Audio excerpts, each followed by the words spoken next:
Callers हमारे साथ जुड़ गए हैं, बात कर लेते हैं। पहले कॉलर हैं गुड़नहर जी, स्वागत है आपका। हेलो। हाँ जी, कहाँ से बात कर रहे हैं? पंजाब से बात कर रहे हैं। आपका सवाल क्या है?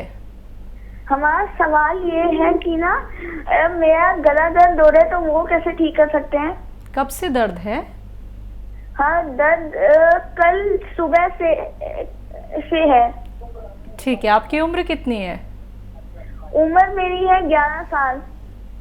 ठीक है, समझ लें, या आपकी मम्मी वगैरह साथ में बैठी होंगी, कोई भी घर का बड़ा, तो वो समझ लें कि मेथी का दाना सभी जानते हैं, महिलाएं तो खूब जानती है, पुरुष भी जानते हैं।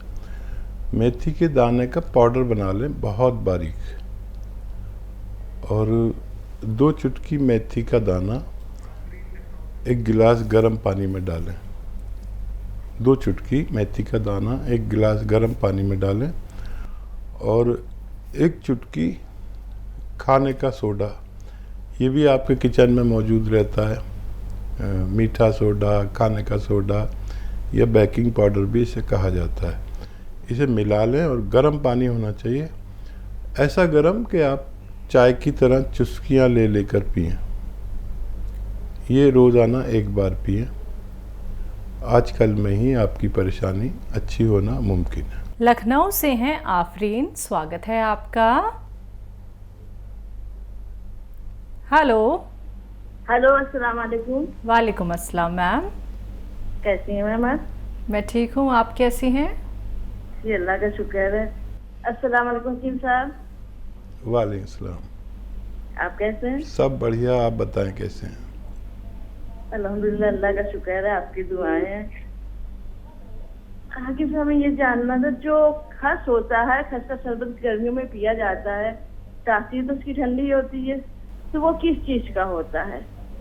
वो किस चीज का होता है? जैसे साबिखाना का नुस्खा ले रहा है तो खस का शरबत पी सकते हैं कि नहीं, और किन किन चीजों में फायदा करता है? अगर आप जानते हो उसके बारे में तो बता दीजिएगा। और दूसरी चीज, जैसे सर्वाइकल की आप एक्सरसाइज बताते हैं, तो ये क्या लाइफ टाइम करनी है या छोड़ सकते हैं ठीक होने के बाद? हाँ, देखिए, सर्वाइकल किसी का तो ठीक हो जाता है बहुत जल्दी, और मुद्दतों नहीं होता,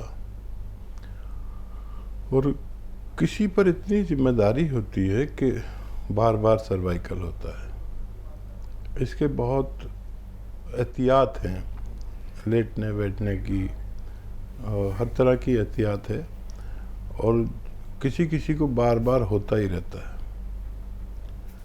तो जिनको बार बार होता है वो लगातार एक्सरसाइज करें, छोड़े नहीं, और जब ठीक हो जाए तो कम कर दे चाहे तो। और एक्सरसाइज करना बेहतर है सर्वाइकल की, क्योंकि इससे हमारे गर्दन के डिस्क और नसें सही रहती हैं। और खस एक घास है, और ये जो कूलर में आप घास लगाते हैं, ये पहले ऐसी नहीं होती थी, और जब कूलर नहीं थे तब भी लोग ये खस की घास को जानते थे, और अपने खिड़की दरवाज़ों में लगाकर ऐसे ही पानी मार दिया करते थे, तो उससे खुशबू उठती थी। और कूलर में भी पहले वही लगती थी, अब तो कुछ भी लगा देते हैं, प्लास्टिक की भी लगा देते हैं या तरह तरह की लगाते हैं, लेकिन ये खस वहाँ इस्तेमाल होती थी। ये मुसफ़्फ़े खून होती है, खून को साफ़ करती है और मिजाज में ठंडी होती है। तो ये नुस्खा आप ले रहे हैं तो वो नहीं पिए तो बहुत अच्छा है। ठंडी खट्टी चीज़ें एहतियाती तौर पर आप न लें तो ज़्यादा बेहतर है। रूमी वर्मा जी, स्वागत है आपका। हेलो मैम, नमस्ते। जी नमस्कार। हाँ जी, डॉक्टर साहब जी नमस्ते। करण स्पर्श। जय हिंद, स्वागत है आपका बहुत बहुत। और डॉक्टर साहब जी कैसे हो आप? बहुत दिन से बात नहीं है आपसे। जी सब खैरियत है, आप तो हमारी हमवतन निकली। जी जी जी, बहुत दिन से बात नहीं हो पाई थी आपसे। टीवी पर हमारे वो आता नहीं है, अब शो साधना टीवी नहीं आता है। अच्छा बताइए, क्या सवाल है, क्या खिदमत है? हाँ जी, हाँ डॉक्टर साहब, मैं ये जानना चाहती हूँ कि हम नमक जैतून ले रहे हैं जी, बहुत मतलब हमें फायदा है। हम्म। तो मतलब 3-4 महीने हो गए लेते लेते, तो इससे कोई साइड इफेक्ट वगैरह तो नहीं है? लेते रहते हैं। ठीक है, किस चीज़ में फ़ायदा है आपको? जी जैसे कि स्किन प्रॉब्लम है, और ये मैंने अपने हस्बैंड के लिए गांठ के लिए, तो उन्हें भी बहुत रिलीफ है, 100 में से 20% तक आते हैं आराम। जी जी। अच्छा देखिए, नमक जैतून तो साइड इफ़ेक्ट तो होते ही नहीं है, ये साइड इफ़ेक्ट का दुश्मन है।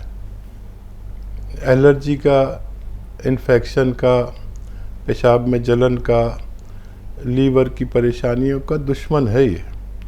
एसिडिटी का, कब्ज़ का, बवासीर का, ये एक मामूली सा एक चुटकी नमक दुनिया के तमाम नमकियात पर भारी है।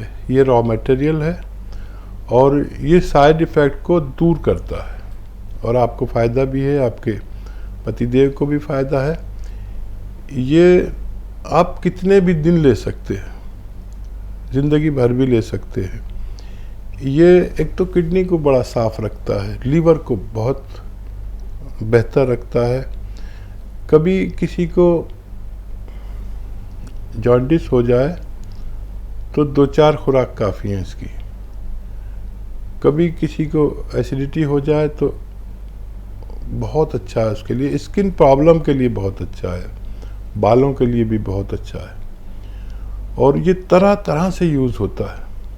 आप याद रखें कि अगर इसे अलसी, आधा चम्मच अलसी के साथ लिया जाए, हल्की सी भुनी हुई हो अलसी,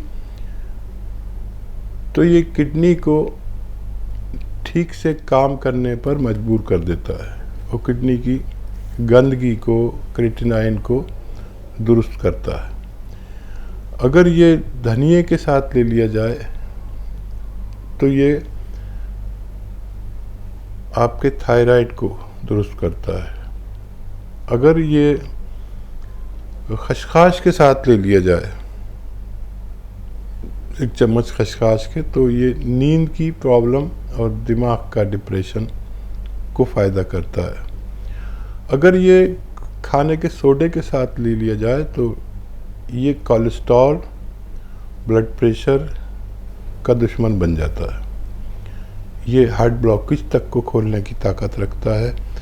मैंने दुनिया में एक अदना सी, मामूली सी एक चुटकी दवाई को इतना कामयाब होते हुए कभी नहीं देखा। ये कम से कम 100 तरीके से लिया जा सकता है। आपको फ़ायदा है, आप जब तक चाहे इसे इस्तेमाल कर सकते हैं। गाजीपुर से हैं गिरजा, स्वागत है आपका। हाँ मैडम, अभी जो है क्या है कि डॉक्टर साहब बताए थे नमक जैतून का। जी सर। हाँ, तो हमें डायबिटीज भी है, थायराइड भी है, बीपी भी है, कोलेस्ट्रॉल भी है। और आपकी उम्र कितनी है? सुनिए सर, उम्र बताइए। हमारा उम्र जो है 55 साल है। ठीक है जी। और देखिए, एक तो नमक जैतून असली लेना, एक चुटकी नमक जैतून और एक चुटकी खाने का सोडा जो आपके किचन में है। तो देखिए, आयुर्वेद यानी यूनानी में ये कोलेस्ट्रॉल की, ब्लड प्रेशर की, हार्ट ब्लॉकेज की, एसिडिटी की, कब्ज़ की, इन्फेक्शन की, लीवर के लिए भी बहुत फ़ायदेमंद है, बेहतरीन दवा मानी जाती है। और एक एक चुटकी 2 बार। सोडा तो आपके किचन में मिल जाएगा। नमक जैतून असली लेना, इसमें नकली भी बहुत आ गए।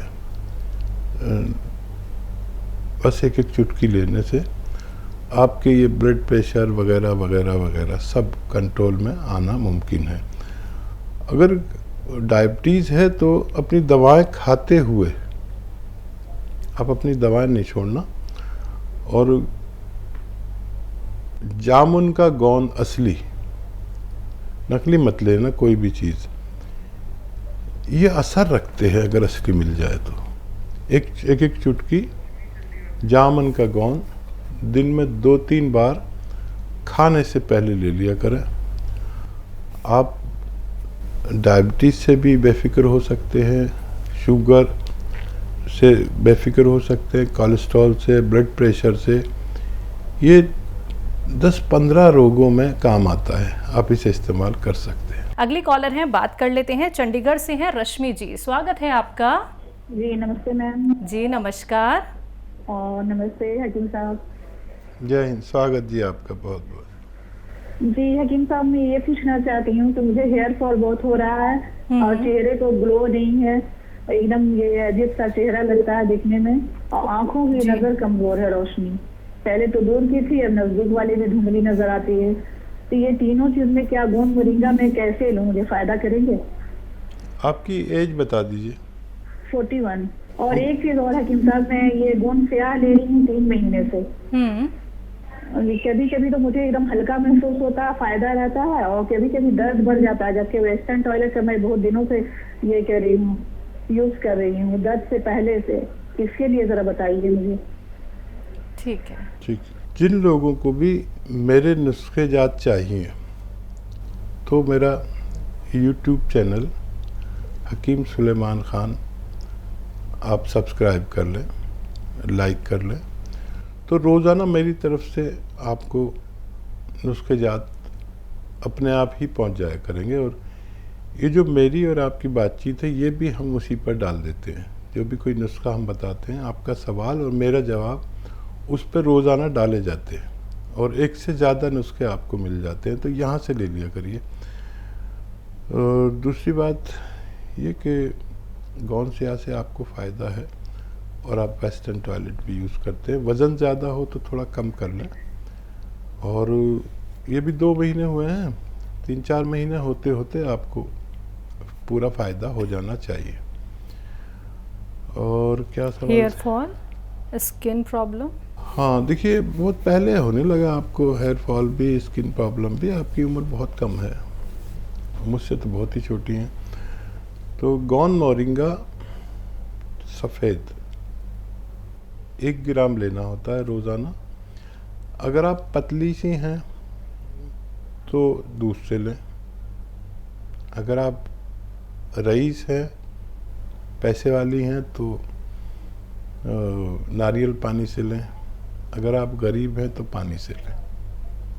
तीनों से फ़ायदा करता है और ये अच्छा है।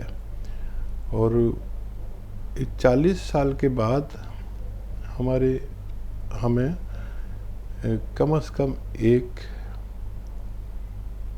या 2 कैल्शियम की टैबलेट 1 हफ्ते में ज़रूर खानी चाहिए। ये भी हमारे जिस्म की कई ज़रूरतों को पूरा करते हैं।